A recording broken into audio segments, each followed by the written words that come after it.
Ikigai दीर्घायु, तंदुरुस्त और आनंदित जीवन का जापानी रहस्य। लेखक हेक्टर गार्सिया, फ्रांसिस मिरेलस। प्रस्तावना। इकिगाई एक जादुई शब्द। शाम का समय था, बारिश हो रही थी।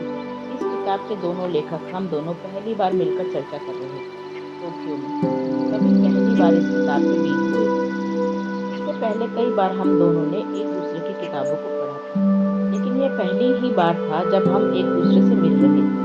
हम दोनों जापान की राजधानी से हजारों मील दूर रहते थे, लेकिन दोनों की पसंद का विषय एक था।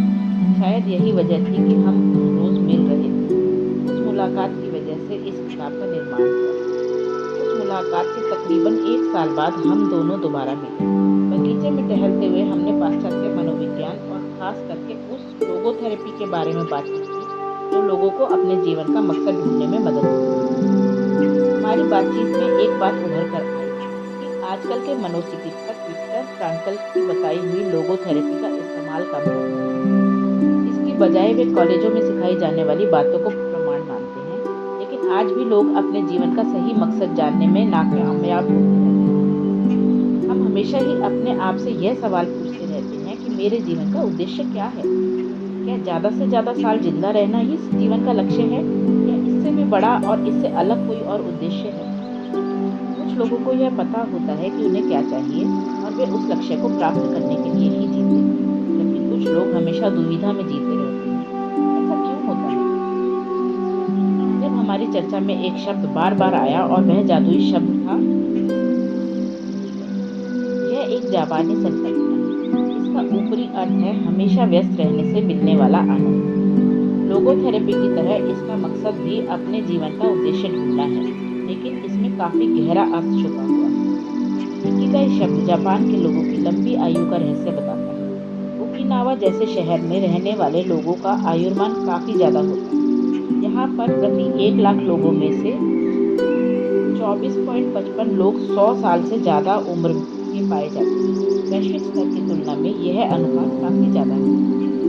जापान में रहने वाले लोगों बाकी देशों के लोगों की तुलना में ज्यादा साल जीते हैं।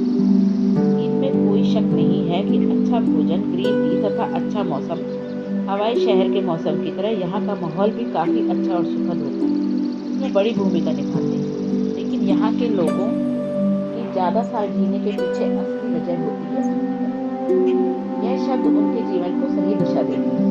इस विषय का अध्ययन करते वक्त एक बात विशेष रूप से हमारे सामने आएगी। इस विषय के पर प्रकाश डालने वाली कुछ भी किताब या व्यक्तित्व मार्गदर्शिका उपलब्ध नहीं। हमारे मन में और एक सवाल आया, ओकिनावा में रहने वाले लोगों को जीवन के अंत तक सक्रिय रहने की प्रेरणा कहाँ से मिलती होगी? उनके आनंदित और लंबी उम्र वाले जीवन के पीछे क्या राज होगा? हमने इस बात की और गहराई से खोज की तो हमें दक्षिणी जापान स्थित कोगीमी नामक एक छोटे से गांव के बारे में पता चला। इस गांव को दीर्घायु लोगों के गांव के रूप में जाना जाता है। 3000 लोगों के इस छोटे से गांव में विश्व के सबसे ज्यादा दीर्घायु लोग रहते हैं।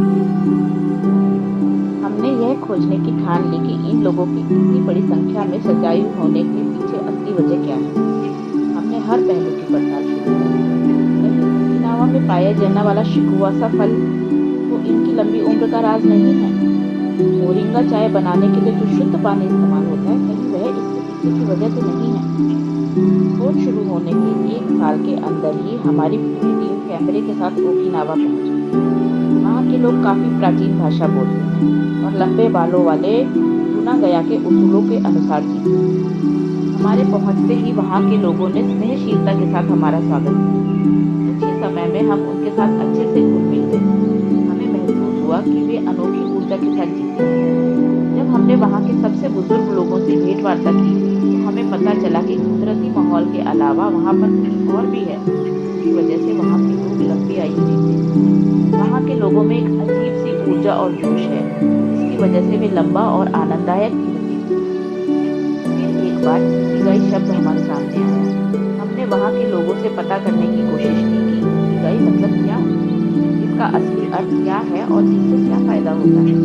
हमें और एक बात सुनकर झटका लगा कि दूसरे विश्व युद्ध के वक्त इसी गांव पर हमला हुआ था और 200 लोग मारे गए थे। लेकिन हैरानी की बात यह थी कि इन लोगों के मन में किसी के प्रति कोई नकारात्मक भावना नहीं थी। अंततः वे सकारात्मक सोच और विचारी चोले के आधार पर जीवन जी रहे थे। विचारी चोले का अर्थ है सभी के साथ भाई की तरह बर्ताव करना। जिन लोगों ने आप कभी ना मिले हों उनके बारे में भी यह मानकर जिए कि वे आपके भाई हैं। भोगिनी लोगों के आनंददायक जीवन के पीछे का पहला राज जो हमें मिला था वह था उनका सामाजिक जीवन। वे लोग काफी पहले से ही संघ भावना के साथ और अपनेपन से जीवन जीते आए हैं।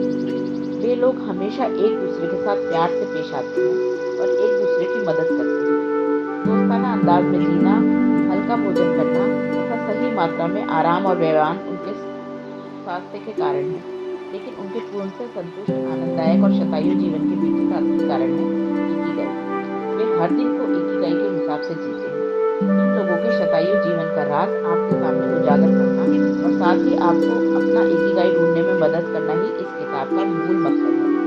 क्योंकि जिन जिन लोगों को इकिगाई मिला है वे लोग आनंददायक, संतुष्ट और दीर्घायु जीवन जी रहे हैं। आपकी इस यात्रा के लिए आप सभी को दिल से शुभकामनाएं।